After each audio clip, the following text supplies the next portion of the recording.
السلام علیکم۔ امید اور دعا ہے کہ آپ اور آپ کے گھر والے خیریت سے ہوں گے۔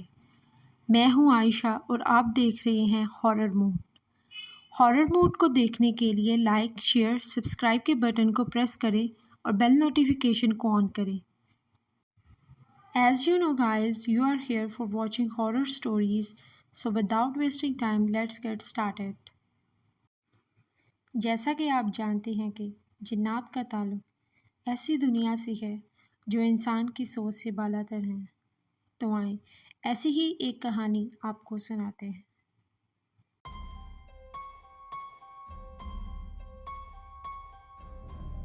میرا نام ماہم ہے۔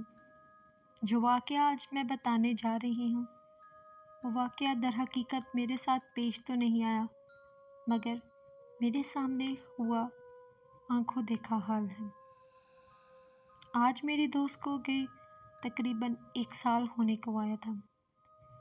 میری دوست کا گھر ہمارے گھر کے بالکل سامنے تھا۔ وہ باہر کے ملک رہتے تھے، اسی لیے ان کا آنا بہت کم ہوتا۔ وہ تقریباً کبھی کبھار سال میں 1 بار، کبھی کبھار سال میں 2 دفعہ تھے، مگر اس دفعہ انہیں آئے بہت دیر ہو گئی تھی۔ جب وہ باہر چلے جاتے تو ان کا گھر ہمیشہ بند رہتا۔ میری روٹین کچھ اس طرح سے سیٹ تھی کہ میں گھر کا سارا کام کرتی اور کچن میں چلے جاتی۔ کچن کا سارا کام نپٹا کر کافی کا مگ تیار کرتی اور اوپر اپنے کمرے کے ٹیرس پر چلی جاتی۔ آج کچھ ماحول بھی بہت اچھا تھا، موسم اتنا خوشگوار تھا کہ کافی کا مزہ دوبالا ہو گیا۔ میں کافی انجوائے کر رہی تھی کہ میری نظر سامنے اپنے دوست کے گھر کے بالکنی پر پڑی۔ میں نے وہاں پر ایک سایہ نمودار ہوتے دیکھا۔ وہ سایہ کبھی کسی عورت کا لگتا، کبھی بچے کا، اور کبھی ایسے لگتا کہ وہ کسی آدمی کا ہے۔ میں اسی کشمکش میں تھی کہ شاید میری نظر کا کوئی دھوکہ ہو، لیکن پھر میں نے اس سائے کو حرکت کرتے دیکھا۔ پھر میں نے کہا نہیں، اگر آنکھوں کا دھوکہ ہوتا تو چند دیر تک رہتا، یہ تو مسلسل وہی سایہ میرے سامنے۔ میں منہ میں بڑبڑاتی ہوئی کافی پی رہی تھی، لیکن میرا دھیان کسی اور چیز کی طرف نہیں گیا۔ میں کافی پی رہی تھی کہ میں نے دیکھا کہ سامنے والا سایہ سیم وہی حرکات کر رہا تھا جیسے میں کر رہی تھی۔ جس طرح میں اس گھر کی طرف متوجہ تھی، اسی طرح وہاں ایسا کوئی سایہ تھا جو بالکل ویسے ہی میری طرف متوجہ تھا۔ مجھے ہلکا سا خوف محسوس ہوا کیونکہ وہ گھر ہمیشہ اندھیرے میں ڈوبا رہتا۔ میرا ماتھا ٹھنکا کہ ہو کوئی میرے جیسی کیسے نقل اتار سکتا ہے، اور وہ بھی جب اس گھر میں کوئی رہ ہی نہیں رہا۔ میں کچھ پریشان سی ہو گئی، تھوڑا بہت مجھے خوف بھی آنے لگا، لیکن میں نے کافی ختم ہوئی اور کمرے کے اندر چلی آئی۔ جب میں کمرے میں واپس آئی، میری نظر سائڈ ٹیبل پر پڑی کتاب پر پڑی۔ میں نے کتاب اٹھائی اور بیڈ پر بیٹھ کر کتاب پڑھنے میں مصروف ہو گئی۔ میں ابھی کتاب پڑھ رہی تھی کہ نیچے بیل کی آواز آنے لگی۔ میں نیچے دروازہ کھولنے کے لیے چلی گئی۔ دروازہ کھولا تو مالی تھا۔ مالی کو سارا کام سمجھا کر میں اوپر دوبارہ کمرے میں آ گئی۔ جب میں کمرے میں آئی تو دیکھا کتاب زمین پر گری تھی اور کتاب اپنی آخری صفحے پر تھی اور پین ایک طرف گرا پڑا تھا۔ میں حیران ہوئی۔ اس دن کے بعد جب بھی میں کافی کا مگ لے کر ٹیرس پر جاتی تو وہ سایہ ہمیشہ نمودار ہوتا اور ہمیشہ وہ میری طرف ہی متوجہ ہوتا، میرے گھر کی طرف۔ عجیب بات یہ تھی کہ وہ سایہ کبھی عورت کا ہوتا اور کبھی بچے کا اور کبھی کسی آدمی کا لگتا۔ اگلے دن حسن بتانے لگے کہ تمہاری دوست 2 دن تک آ رہی ہے، وہ بہت عرصے کے بعد آ رہی ہے، میں سوچ رہا ہوں کہ اگر وہ آئیں تو ہم انہیں دعوت پر مدعو کریں۔ ایک دن ایسا ہی ہوا کہ وہ پاکستان آ گئے اور ہم رات کو ان سے ملنے کے لیے ان کے گھر چلے گئے۔ باتوں ہی باتوں میں نے اپنی دوست سے پوچھا، لگتا ہے ماریا کہ تم نے اپنے جانے کے بعد کہ گھر کرائے پر دے رکھا ہے۔ ارے نہیں تو، ہمارے جانے کے بعد یہ گھر تو ویسے ہی بند رہتا ہے۔ میں انہیں کہہ بھی رہی تھی کہ کیوں نہ ہم گھر جو ہے کرائے پر چڑھا دیں، لیکن ابھی تک تو کوئی پلان نہیں ہے ہمارا۔ تو کیا یہ گھر تم لوگوں نے رینٹ پر نہیں دیا؟ ارے نہیں، ابھی تو نہیں دیا۔ گھر مکمل ہی بند رہتا ہے، ہمارے آنے پر ہی کھلتا ہے اور ہمارے جانے پر بند ہو جاتا ہے۔ میں سوچ رہی تھی رینٹ پر گھر چڑھا دوں تاکہ آنا جانا تو لگا رہے، اسی بہانے گھر کھلا بھی رہے گا اور روشنی بھی رہے گی۔ ہاں یار، میں ایک دن کافی پی رہی تھی، میں سوچ رہی تھی کہ گھر ویسے ہی بند رہتا ہے ہر ٹائم، نہ کوئی آتا ہے نہ کوئی جاتا ہے، ایسے ٹھیک تو نہیں نا۔ اگر تم لوگ بھی آؤ تو تم لوگوں کو 1 سال تو لگ ہی جاتا ہے آنے میں۔ میں نے اس کو بتانا چاہا مگر میں کچھ کہہ نہ سکی کیونکہ وہ ابھی ابھی پاکستان آئی تھی۔ میں نہیں چاہتی تھی کہ وہ آتے ہی پریشان ہو جائے۔ ہم کچھ دیر باتیں کرنے کے بعد اپنے گھر واپس چلے گئے۔ میں نے اپنے خاوند سے کہا، آپ کو نہیں لگتا کہ ہمیں انہیں یہ بات بتا دینی چاہیے؟ میرے خاوند نے منع کیا، یہ مناسب نہیں ہے، کسی اور وقت اگر مناسب لگا تو ہم ان سے ضرور بات کریں گے، مگر یہ وقت ایسا نہیں ہے کہ ہم ان سے ان باتوں پر ڈسکشن کریں۔ مگر حیرت کی بات یہ تھی کہ جب وہ لوگ پاکستان آ جاتے تو وہ گھر میں کوئی سایہ نظر نہ آتا۔ جب بھی اس گھر میں روشنی چلتی تو سایہ نام کی کوئی چیز نظر نہ آتی، مگر جب وہ چلے جاتے تو ہمیشہ اس گھر کے ٹیرس پر ایک سایہ نمودار رہتا۔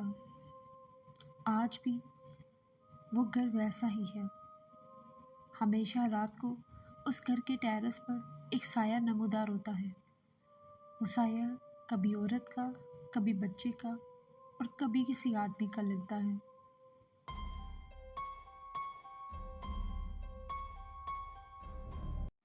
میرا نام فربا ہے، میری ایک بہن اور ایک بھائی ہے جو کہ مجھ سے عمر میں بہت چھوٹے ہیں۔ ان دنوں ہمیں اسکول میں گرمیوں کی چھٹیاں ہوئی تھیں کہ ہم سب امی ابو کے ساتھ نانی کے گھر چھٹیاں گزارنے کے لیے چلے گئے۔ جس دن ہم وہاں پہنچے ہمیں تقریباً رات کے 10:30 بج گئے تھے۔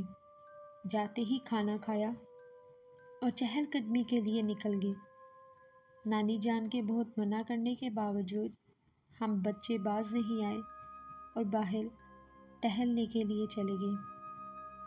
ابا جان کو واپس گھر جانا تھا مگر نانی کہنے لگی کہ اسد بیٹا کل صبح نکل جانا، ابھی مت جاؤ۔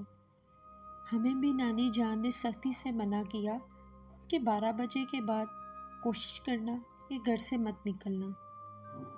ہم نے جب زیادہ اصرار کیا تو میری خالہ نے حامی بھر لی۔ انہوں نے کہا، چلو ٹھیک ہے بچوں، میں تم لوگوں کو اپنے ساتھ لے جاتی۔ میں، میری 2 بہنیں اور میرا ایک بھائی خالہ کے ساتھ گھر سے نکل گئے۔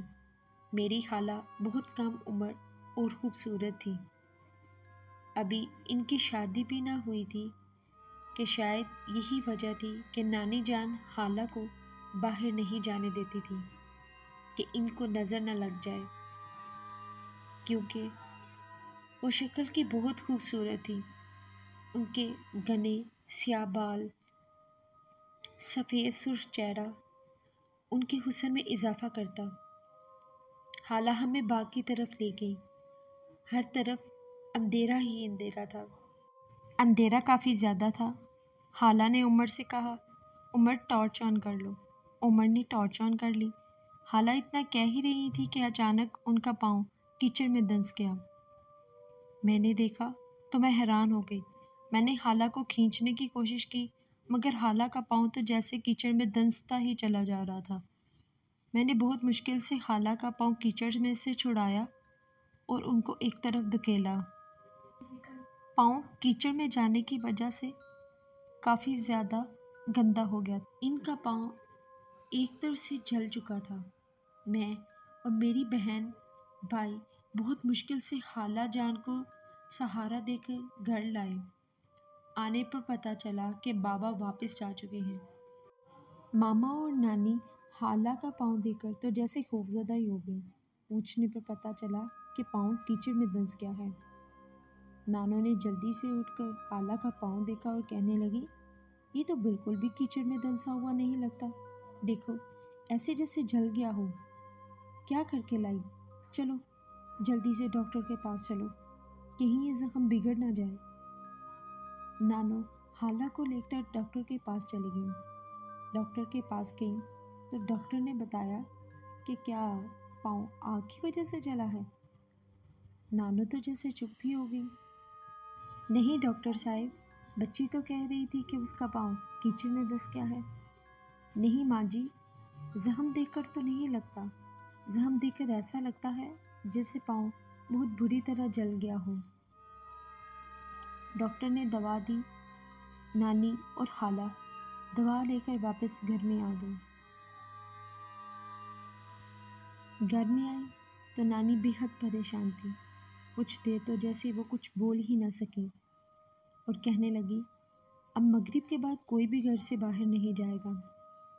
خالہ کو نہ جانے اس دن کے بعد سے کیا ہو گیا تھا، بیٹھی بیٹھی رونے لگتی، کبھی ہنسنے لگتی، کبھی نانے سے کہتی وہ باغ میں میرا انتظار کر رہا ہے، مجھے جانے دے۔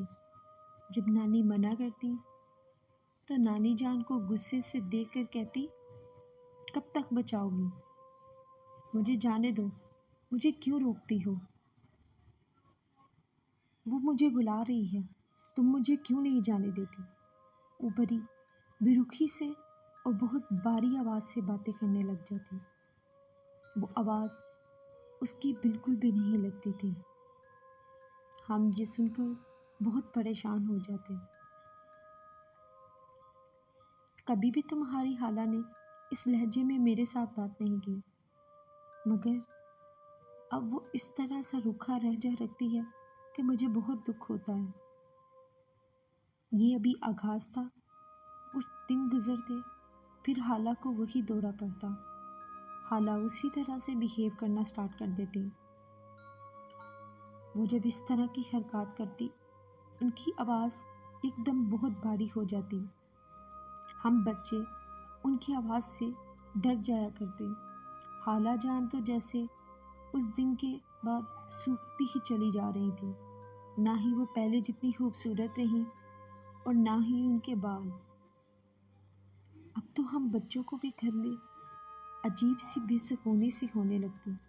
ایک رات میں نے امی جان سے کہا، امی جان میں آج رات خالہ کے ساتھ سونا چاہتی ہوں، ویسے بھی کچھ دنوں بعد ہم نے واپس گھر ہی چلے جانا ہے۔ امی جان نے کہا، ٹھیک ہے تم خالہ کے پاس سو جاؤ، ہم باہر چارپائی پر ہو جاتے ہیں۔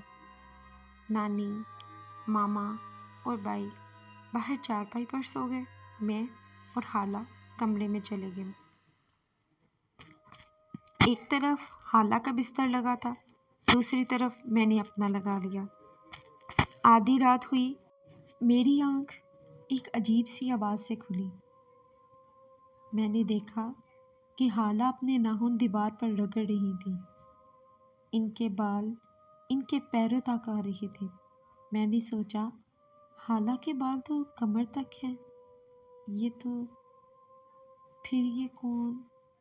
ایک وقت کے لیے خوف سے میرے ہاتھ کانپنے لگے، ناخن رگڑنے کی آواز بند ہو گئی۔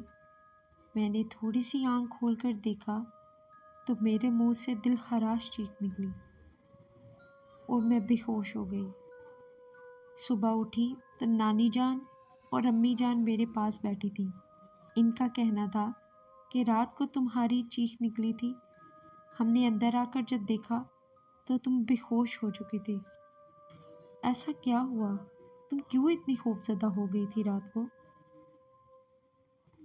مجھے رات کا سارا واقعہ یاد آنے لگا اور میں وہ یاد کر کر رونے لگی۔ امی جان اور نانی جان اصرار کرنے لگے کہ بتاؤ تو صحیح، ہوا کیا ہے؟ ایسے روتی کیوں جا رہی ہو؟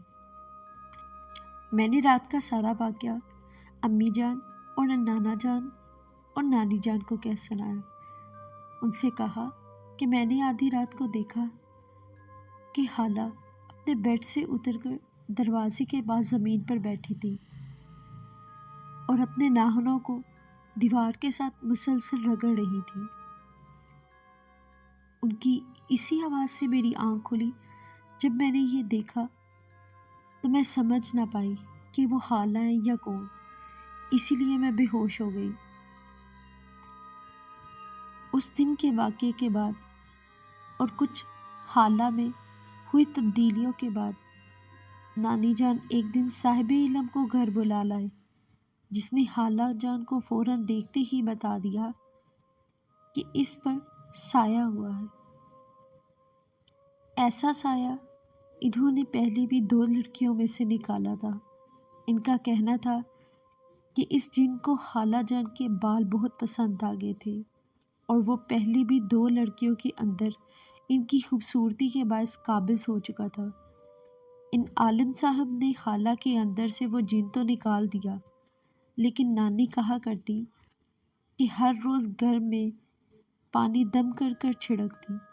آہستہ آہستہ سب نارمل ہو گیا، پر خالہ جان بہت چپ رہتی۔ وہ بہت کمزور ہو چکی تھی۔ وہ جتنی خوبصورت پہلے ہوا کرتی تھی وہ اتنی خوبصورت نہیں رہی تھی۔ ان کے بال بھی کمزور ہو گئے۔ آج اس واقعے کو گزرے 7 سال گزر گئے ہیں، مگر آج بھی خالہ اسی طرح گمسم سی بیٹھی رہتی ہیں۔ اگر کبھی گھر میں رشتے کی بات چھڑے تو وہ صاف انکار کر دیتی ہیں اور ایک ہی چیز کہتی ہیں کہ مجھے شادی نہیں کرنی، میں ابھی اس چیز کے لیے تیار نہیں۔